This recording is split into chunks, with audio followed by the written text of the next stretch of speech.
ഒമാനിലെ Muscat വിമാനത്താവളത്തെ Gulf മേഖലയിലെ പ്രധാന വ്യോമയാന ഹബ്ബായി ഉയർത്തുമെന്ന് വിമാനത്താവള chief executive officer Ahmed bin Saeed Al Amri. Europe, China തുടങ്ങിയ അന്താരാഷ്ട്ര സെക്ടറുകളിൽ നിന്നും ഒമാനിലേക്ക് നേരിട്ടുള്ള വിമാന സർവീസുകൾ വർദ്ധിപ്പിക്കുമെന്നും അദ്ദേഹം പറഞ്ഞു. ഒമാനിലെ വിമാനത്താവളങ്ങളിലെ വരുമാനം വർദ്ധിപ്പിക്കുന്നതിനും പ്രവർത്തനം മെച്ചപ്പെടുത്താനും ശ്രദ്ധ കേന്ദ്രീകരിക്കുകയാണ് എയർപോർട്ട് അതോറിറ്റി. രാജ്യത്തേക്ക് കൂടുതൽ അന്താരാഷ്ട്ര സർവീസുകൾ ഉറപ്പാക്കും. ആഗോളതലത്തിലേക്ക് സർവീസുകൾ വ്യാപിപ്പിക്കും. ഭൂമിശാസ്ത്രപരമായി രാജ്യത്തിനുള്ള മേൽക്കൈ വ്യോമയാന രംഗത്തും പ്രയോജനപ്പെടുത്താനാണ് തീരുമാനം. ഒമാന്റെ ആഗോള വ്യോമയാന സാന്നിധ്യം ശക്തിപ്പെടുത്തുമെന്ന് airport CEO engineer Ahmed bin Saeed Al Amri പറഞ്ഞു. ഇതിന്റെ ഭാഗമായി നിരവധി വിമാന കമ്പനികളുമായി ചർച്ചകൾ തുടരുന്നുണ്ട്.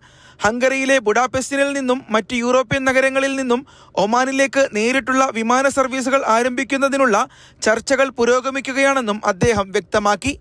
Mathrubhumi news, Muscat.